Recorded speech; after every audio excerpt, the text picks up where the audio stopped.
Miaël, honneur dans les colonnes de Telstar, Pierre Menezes, et laisse aller à des confidences.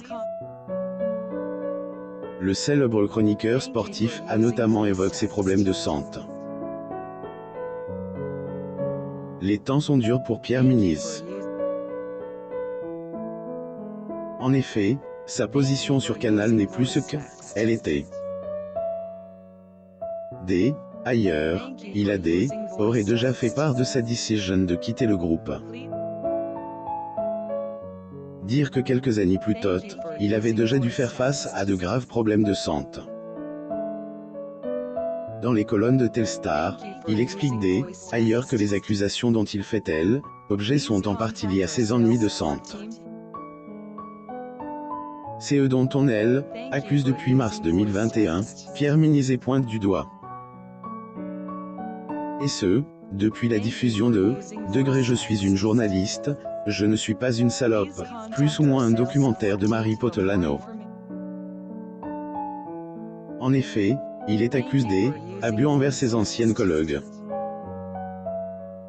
Il est même question d'une jupe qu'il aurait soulevée ou encore de main baladeuse. Évidemment, ces accusations lui ont valu d'être mis à l'écart. Non seulement au sein du groupe Canal, mais aussi par ceux ou celles qu'il considérait comme ses amis, à elle, Insta de Nathalie Anetta. Cette dernière, aurait énormément blessé en tenant des propos très durs à son encontre. Elle m'a dit. Démissionne, c'est ce que tu as de mieux à faire, plus ou moins révèle Pierre Menezes dans les colonnes de Telstar.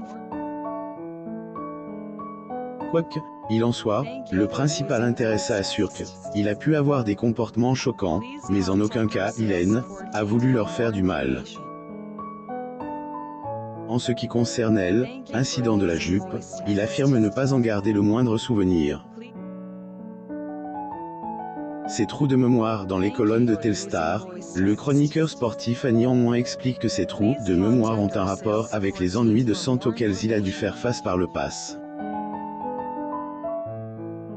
Il semblerait que ce dont on l'accuse remonte au 26 août 2016, lors de sa dernière émission, avant 7 mois de maladie qui s'ensuivirent.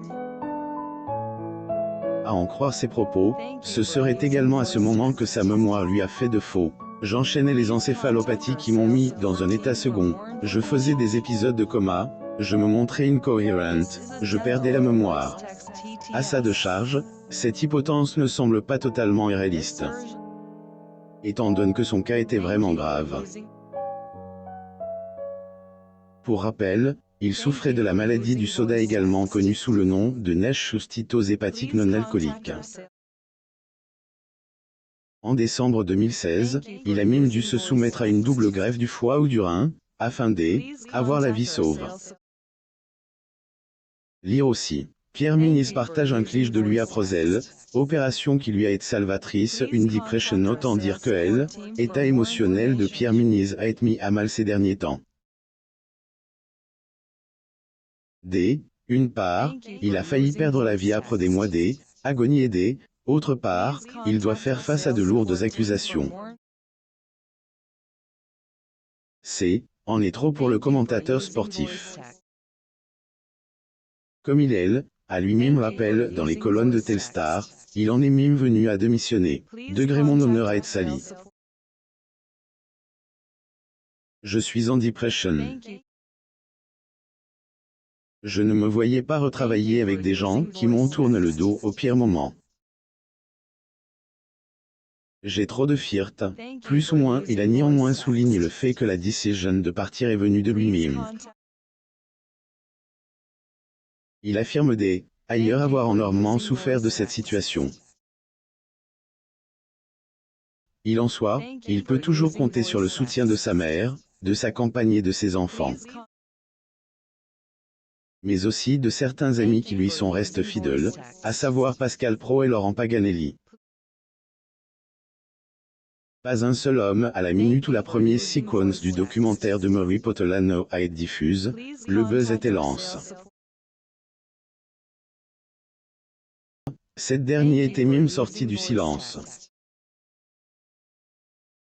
D. Ailleurs, elle se désole du fait que beaucoup aient réduit ce combat à un seul homme, à savoir Pierre Ménez. Pierre Ménez pose pour un portrait. Photo. Getty Images. Abonnez-vous à Amo Mama sur Google.